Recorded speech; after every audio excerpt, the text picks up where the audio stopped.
stuff like that, so maybe a little bit market specific. But you've got to be very, very clear about the demographic. In B2B, excuse me, you need to define the buyer.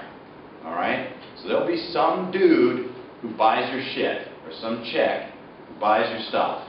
An HR manager, the shipping director at Fortune 500 company, whatever it is, it's the person that buys it, right? It's not global SMEs, buzzwords bad. Like, I don't know, what the fuck, like, who in a global SME is going to buy your crap? No, you know, global SMEs don't buy things, people buy things. So be very clear about who the person is.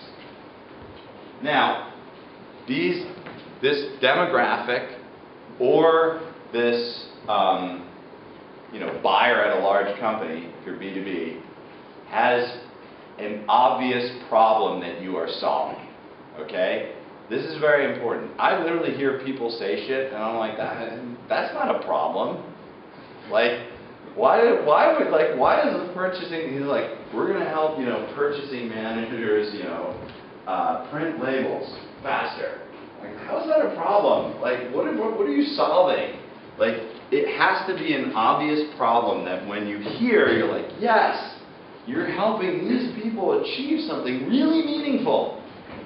And last but not least, you must have secret sauce, right? Secret sauce is not faster. Secret sauce is not better.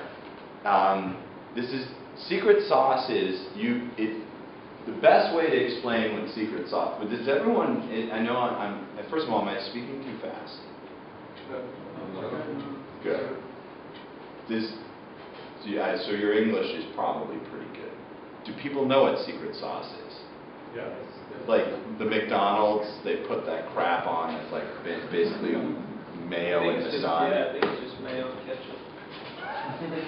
I've done a lot of mayo and ketchup, and it doesn't taste like that.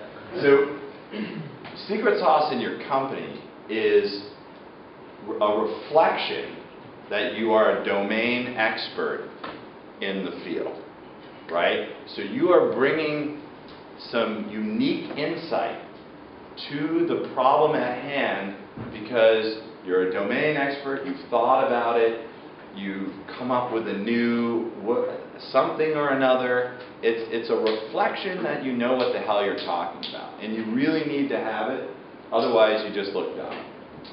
All right. Who's ready?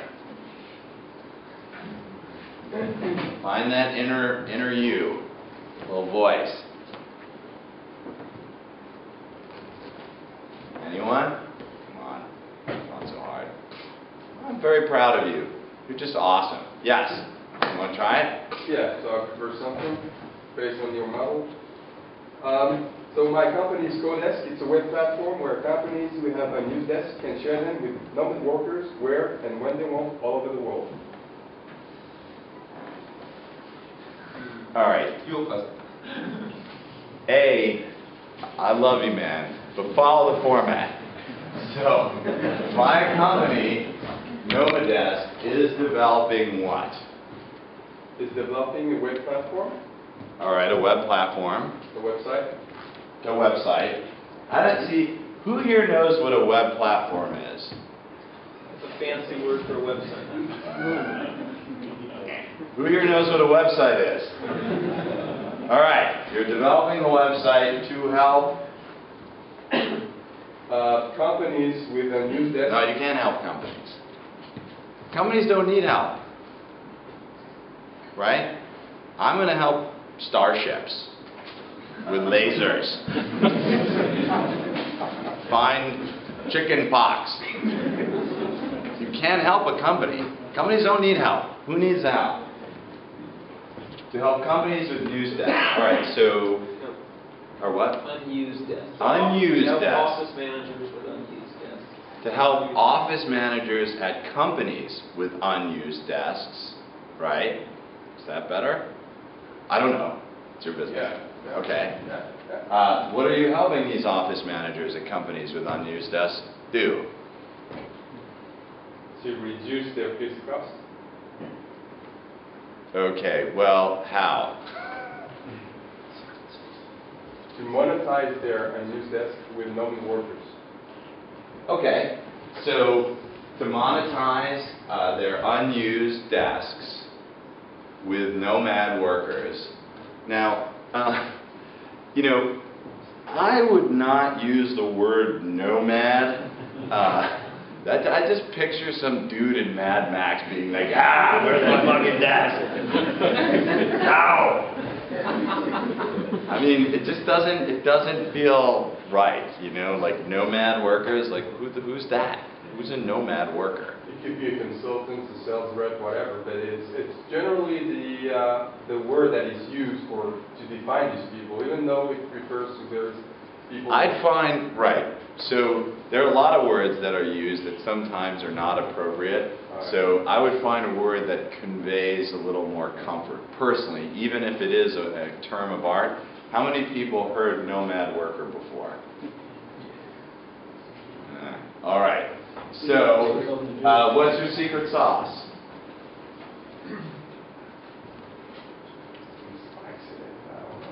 Spice? Spice. So, like, what knowledge are you bringing? How are you making this super special?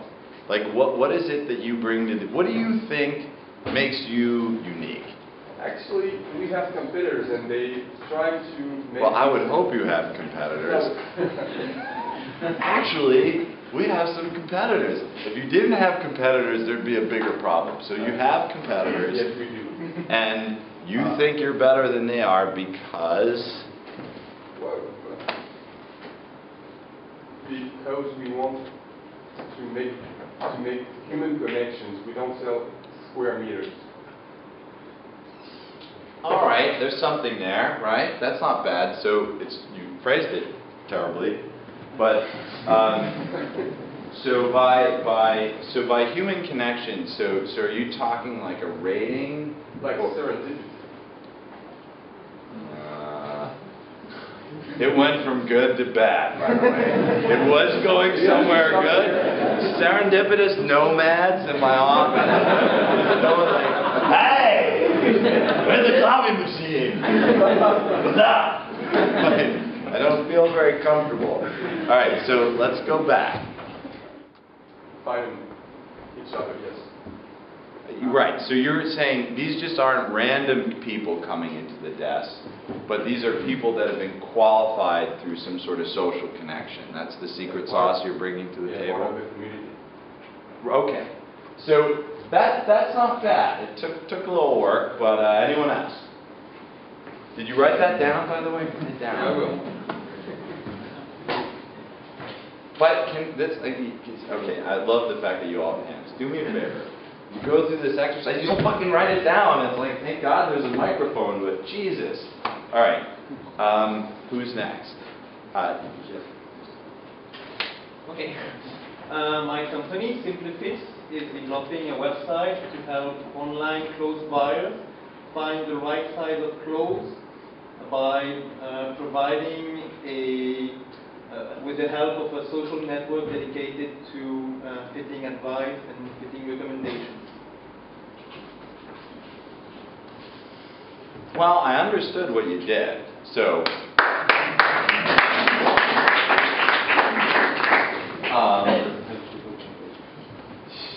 okay, online clothing buyers.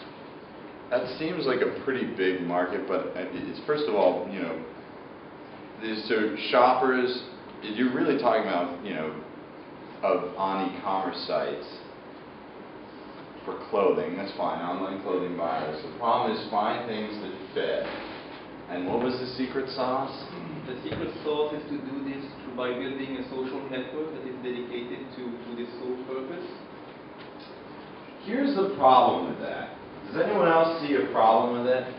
I see a pretty big problem with it. Yeah? Size is capturing information. Yeah. People. Yeah, you're getting at what I see. I agree. Anyone else? What was the remark? Sizes are capturing information, yeah? So they're not standard across brands. I think that's what it means. Right, so size is very variable among brands and people and things. Anyone else see a problem? of taste. Okay, you're all missing it. All right. I don't really get how a social network will help with sizing. Do you see what I mean? It's like, I'm going to build bridges with weather balloons. It's like, whoa, okay, I guess.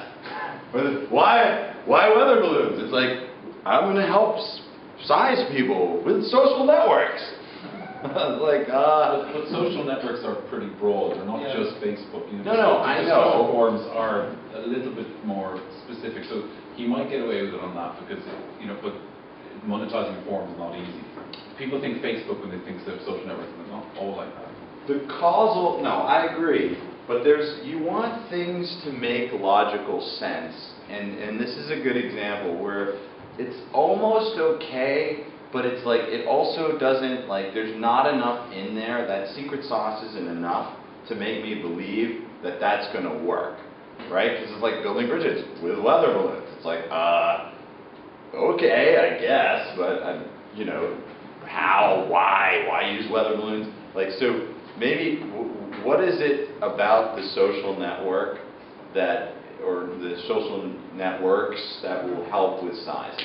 The idea is more to build a community that will say, okay, I bought this clothes and it fits me, and this is my usual size, so I bought 39 and it's okay for me. And another person would Okay. All right, we get it. So that's good. So by using a community, sharing the clothing, the brands and the sizes that they buy, so that like-minded or like-bodied, like what shapes. like-body shapes can find new brands. That's too long, but that's much. Now I get it, right? So that's much better. So you want to have that logical leap, if you will, or you want the logic to flow. You don't want to have a logic gap, especially in a one-sentence thing. All right, I think you had your hand up. You ready? Yep, I'm ready. All right, let's give them a big round of applause. My company is called Print Science. We have developed a web service to help the owners of e-commerce sites who sell printed items allow their customers to personalize those items online. Our secret sauce is... It's one sentence. Okay. What is your secret sauce? I'm curious, but... Basically, we have built it with essentially a click charge, so there's no investment up front from the site owner. They pay per use. It's a little long. All right. Who understand what he did? He does. Now, if you're going like this, you don't fucking understand what he did.